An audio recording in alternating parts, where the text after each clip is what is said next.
Assalamualaikum warahmatullahi wabarakatuh. Perkenalkan, nama saya Muhammad Dalian Ardel dengan ujung NIM 9060, Prodi Akuntansi, tahun ajaran 2024, Universitas Sriwijaya. Saya hari ini akan membicarakan tentang permintaan dan penawaran. Nah, apa itu permintaan? Permintaan adalah barang yang ingin diinginkan oleh konsumen dan dapat dibeli oleh konsumen tersebut. Lambang kurva permintaan adalah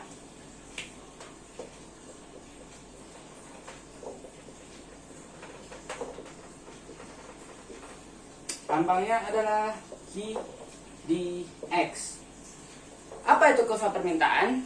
Kurva permintaan adalah suatu kurva yang menggambarkan hubungan antara price atau harga dengan permintaan barang atau kuantitas barang.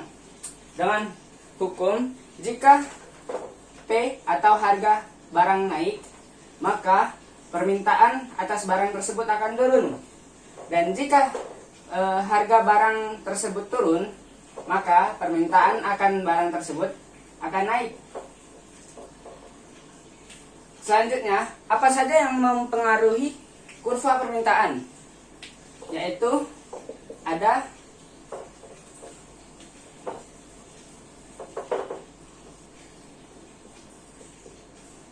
faktornya PX atau harga barang itu sendiri,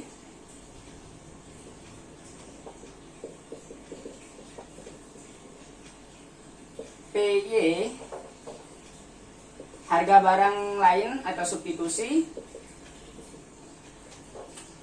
I itu pendapatan,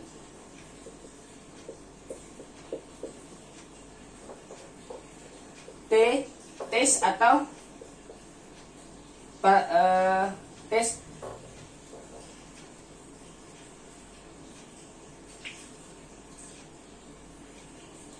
fakta lupa.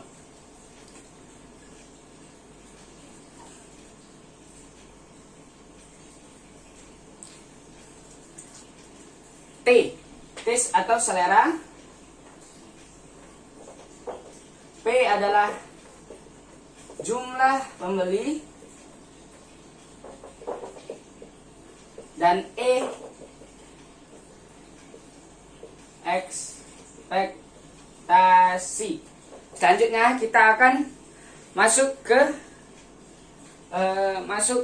contoh soal.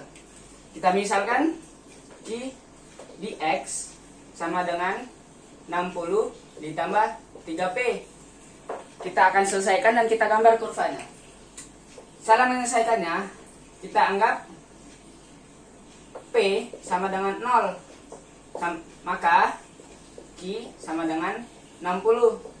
Selanjutnya kita anggap Q sama dengan 0, maka P sama dengan 60 dibagi 3 sama dengan 20. Nah, untuk gambar kurvanya, di sini PY atau harga barang PX harga barang X, dan QX kuantitas barang X. Kuantitasnya ada di 60 dan harga ada di 20. Kita misalkan di sini.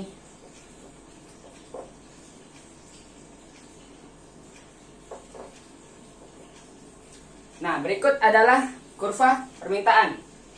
Nah, kurva permintaan ini juga bisa ini jika kita anggap seluruh faktor selain harga barang itu sendiri tetap atau seriebus variabus. Nah, kurva permintaan ini juga bisa bergeser. Kita misalkan jika pendapatan kita naik atau selera kita naik terhadap barang tersebut, maka kurvanya akan ke atas.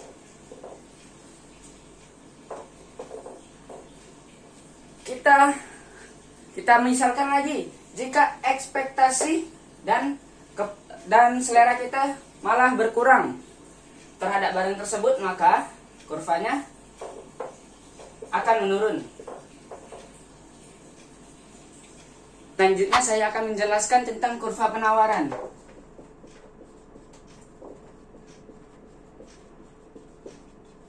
Apa sih kurva penawaran? Kurva penawaran adalah kurva yang menunjukkan hubungan antara kuantitas dan harga barang yang ditawarkan oleh penjual.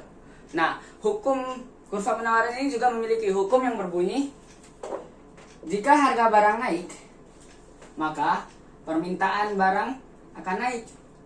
Dan jika harga barang turun, maka permintaan barang akan turun. Nah, simbol dari kurva penawaran adalah QSX atau bisa QS saja.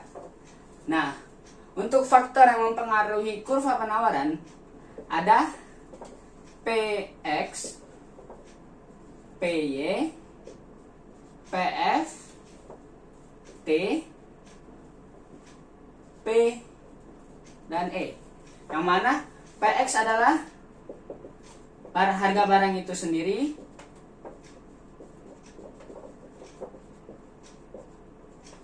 P adalah harga barang lain atau harga barang substitusi, PF. Nah, PF ini adalah harga produksi barang.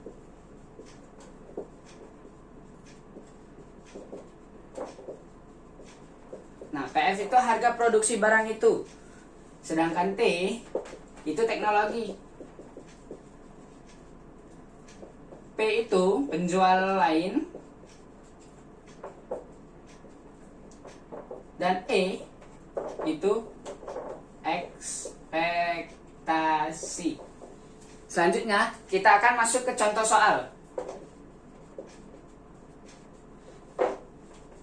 Kita asumsikan QS sama dengan minus 18 ditambah 3P. Gambarkanlah kurvanya. Nah, untuk mencari Q, kita asumsikan P sama dengan 0. Maka Q sama dengan minus 18. Dan untuk mencari P, kita asumsikan Q sama dengan 0 dan P sama dengan 18 dibagi 3 sama dengan 6. Sekarang kita sudah menentukan titik Q dan titik P-nya, maka tinggal kita gambarkan saja.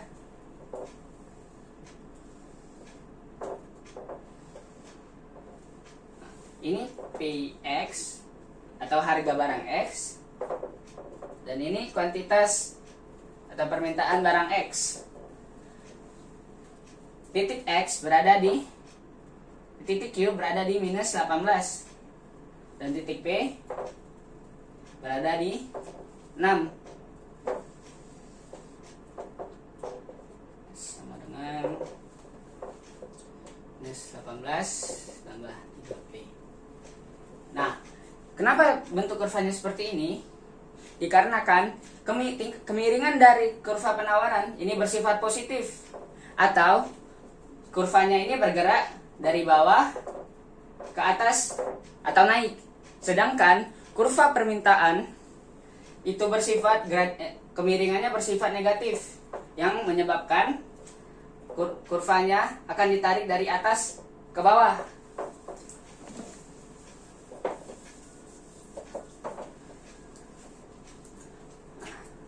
Selanjutnya, kurva penawaran ini juga bisa bergeser jika faktor selain dari harga barang itu sendiri berubah. Kita misalkan PF atau harga produksi barang tersebut, kita asumsikan itu harga produksi itu menurun atau buruk, maka kurvanya akan naik ke kiri atas. Nah, selanjutnya kita asumsikan kalau PF-nya itu dilakukan dengan harga produksinya itu efisien, maka kurvanya akan bergeser ke kanan bawah. Nah, ini kita asumsikan kalau faktor lainnya itu tetap atau serius peribus. Selanjutnya saya akan masuk ke keseimbangan pasar atau equilibrium.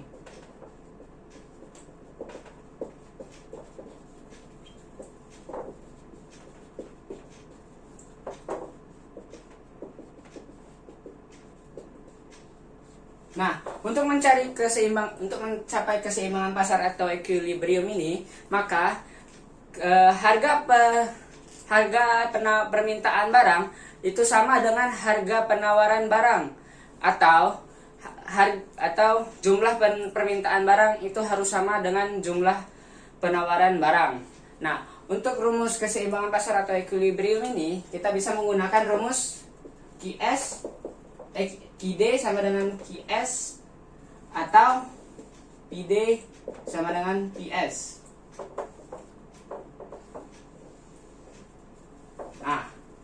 Nah, untuk menentukan titik keseimbangannya, maka kita harus menggabungkan kurva penawaran dan kurva permintaan dan mencari titik potong antara kurva permintaan dan kurva penawaran tersebut. Nah, untuk contoh soalnya kita akan menggunakan persoalan yang sebelumnya, yaitu 60 dikurang 3P sama dengan minus 18 ditambah 3P. Nah, untuk mencarinya, kita pindahkan minus 18 ini ke 60 yang akan menambahkannya menjadi 78. Nah, untuk P kita akan melakukan hal yang sama. Minus 3 dipindahkan ke kanan akan menjadi 6P. Nah, untuk mencari PE itu 78 dibagi 6P tersebut dan akan menghasilkan 13. Nah, untuk mencari titik QE, maka kita harus menggunakan 13 ini untuk mensubstitusikan ke salah satu permasalahan ini. Dan saya memilih untuk menyelesaikan yang ini. Maka QE sama dengan minus 18 ditambah 3 kali 13. QE sama dengan minus 18 ditambah 39. QE sama dengan QE sama dengan 17. Maka saya sudah menemukan titiknya, yaitu di koordinat 17,13. Selanjutnya saya akan menggambarkan kurvanya.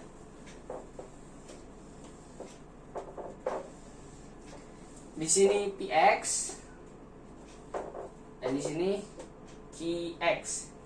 Nah, untuk persamaan 60 dikurang 3P tadi kan sudah dicari. Dan PX-nya itu ada di angka 20. Dan QX-nya ada di 60.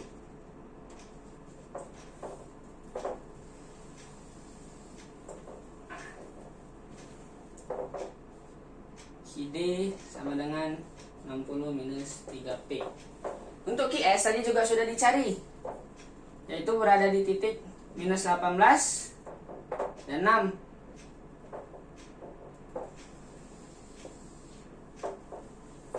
QS sama dengan plus 18 plus 3T. Nah, titik keseimbangan pasarnya berada di sini. Di sini 17 Ki dan ada di 13P. Oke, selanjutnya saya akan membahas pergeseran keseimbangan pasar. Nah, kenapa bisa bergeser? Pergeseran keseimbangan pasar ini bisa dikarenakan 3 hal, yaitu 1. Pergeseran kurva permintaan, 2. Pergeseran kurva penawaran, atau 3. Pergeseran kurva penawaran dan permintaan secara bersamaan. Oke, untuk contoh soalnya kita akan menggunakan soal sebelumnya, yaitu untuk QD sama dengan 60 dikurang 3P dan QS sama dengan minus 18 ditambah 3P. Oke, untuk contoh soalnya kita asumsikan kalau pendapatannya itu naik 30.000, sedangkan PF atau harga produksi barangnya itu juga naik 21.000. Oke, sekarang kita akan mencari QD1. QD1 sama dengan 60 dikurang 3P ditambah 30.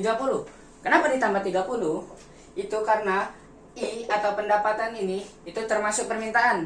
Dan jika di permintaan ketika pendapatan naik, maka barang yang bisa dibeli juga naik, yang akan menyebabkan kenaikan. Karena itu tambah 30. Jadi QD1 90 minus 3P. Sekarang kita akan mencari titik Q dan titik P nya. Untuk mencari titik Q, kita asumsikan P sama dengan 0 dan Q sama dengan 90. Untuk mencari titik P, kita asumsikan Q sama dengan 0 dan P sama dengan minus 90 dibagi minus 3 yang akan memberikan kita 30. Sekarang kita akan mencari QS. QS1 sama dengan minus 18 ditambah 3P minus 21. Kenapa bisa minus? Kenapa bisa berkurang?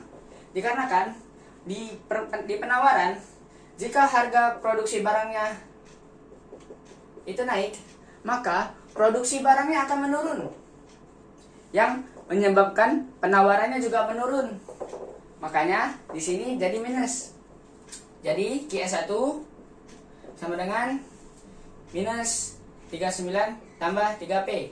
Tinggal kita cari Q-nya, titik Q dan titik P. Titik Q kita asumsikan P sama dengan 0, Q sama dengan minus 39. Jadi Q sama dengan 0 untuk titik P sama dengan 39 dibagi minus 39 dibagi min 3 sama dengan 13. Oke, karena kan QD1 dan QS1 nya sudah ditemukan, maka kita bisa mencari titik keseimbangan pasar yang baru dengan menggunakan rumus QD1 sama dengan QS1. Jadi di sini kita masukkan 90 minus 3P sama dengan minus 39 ditambah 3P. Minus 39 ini kita pindahkan ke kiri menjadi 129. Untuk minus 3P kita pindahkan ke kanan dan jadi tambah, jadi 6P. Jadi PE nya sama dengan 129 dibagi 6 sama dengan 21,5. Nah, untuk mencari QE, maka kita perlu memindahkan 21,5 atau PE ini ke salah satu persamaan ini dan mensubstitusikan variabelnya. Jadi kita akan menggunakan QS. Jadi QE sama dengan minus 39 ditambah 3 dikali 21,5.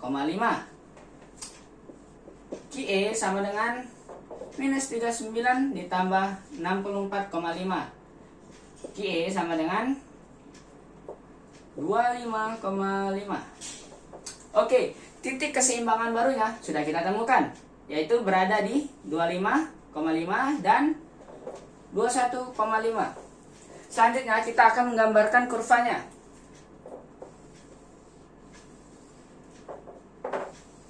Pertama-tama kita gambarkan kurva QD dan QS terlebih dahulu. QD yang berada di PX dan QX. QD yang berada di PX 20 dan berada di QX 60 bergariskan seperti ini. Dan QS yang berada di QD minus 18 dan PX 6 akan bergariskan seperti ini. Ini adalah titik keseimbangan sebelumnya, sebelum terjadi perubahan pada harga. Selanjutnya kita akan mulai masukkan garis penawaran dan ke permintaan yang baru. Untuk QD 1 itu berada di titik Q-nya 90 dan P-nya 30.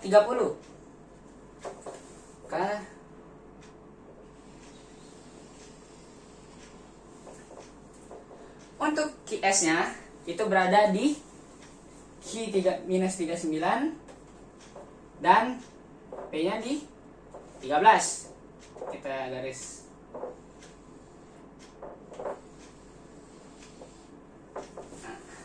Dan titik keseimbangan pasarnya berada di 25,5 dan 21,5.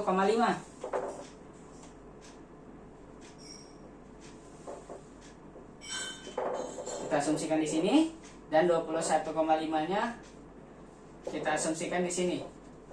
Nah, ini adalah E dan I1, atau bisa kita tentukan dengan ini titik keseimbangan pasar pertama, dan ini titik keseimbangan pasar sesudah terjadinya perubahan.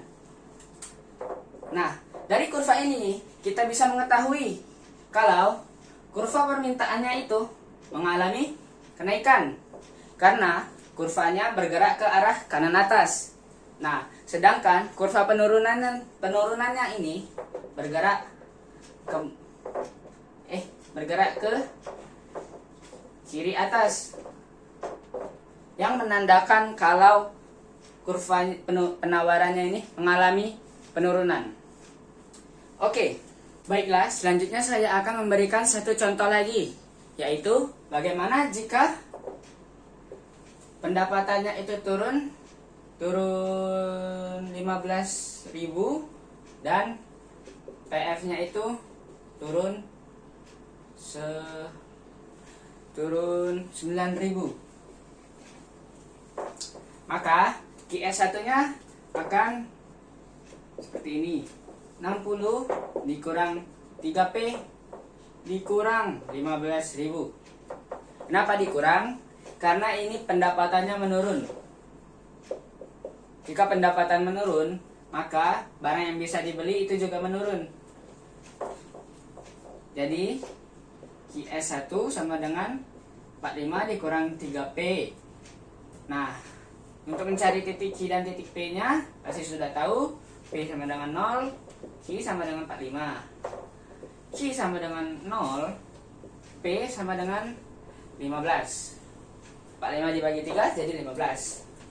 Untuk QD. Untuk QD1. Untuk QS1, maka ini akan jadi minus 18 ditambah 3P ditambah 9. Kenapa? Karena jika PF-nya turun, maka barang produksinya akan naik, yang membuat penawarannya juga naik. Jadi QS1 sama dengan minus 9 ditambah 3P. Q-nya minus 9, P-nya 3. Baik. Selanjutnya, karena kita sudah menemukan QD1 dan QS1, tinggal kita masukkan saja. QD1 sama dengan QS1. 45 dikurang 3P sama dengan minus 9 ditambah 3P. Minus 9 dipindahkan ke 45 jadi ditambah 56. Minus 3 dipindahkan ke kanan jadi bertambah juga 6P.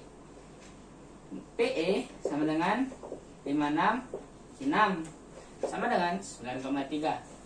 Untuk mencari QE kita bisa menggunakan persamaan QS, tinggal masukkan P-nya 3P-nya jadi 3 kali 9,3. Jadi QE sama dengan minus 9 karena menggunakan yang ini ditambah 3 dikali 9,3. Jadi QE nya sama dengan 9 tambah minus 9 ditambah 27,9 dikurang jadi 18,9. Oke, kita sudah menemukan titik keseimbangan pasar yang baru, yaitu 18,9 dan 9,3. Mari kita gambar kurvanya. Untuk QD yang pertama, sini 20, kita naikkan lagi saja, 20, 60 di QX, ini PX. Bisa seperti ini. Untuk QS nya minus 18 dan minus 18 dan 6. Maka akan seperti ini. Titik persamaan keseimbangan pasannya ada di 13, 17. Baik, selanjutnya akan kita masukkan QS1. QS1 tadi Q-nya di minus 9, P-nya ada di 3. Maka akan berada di seperti ini. Selanjutnya QD1 ada di 45 dan 15. 45 di sini dan 15 di sini. Karena titik keseimbangan pasang sudah ditemukan, maka berada di 18,9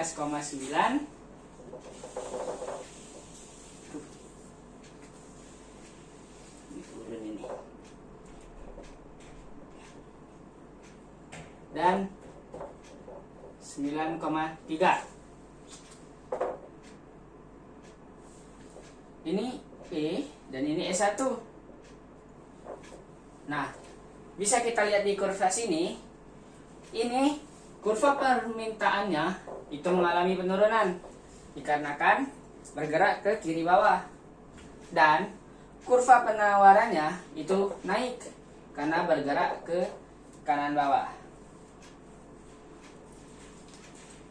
Baik, segitu dari saya. Mohon maaf jika ada salah. Wassalamualaikum warahmatullahi wabarakatuh.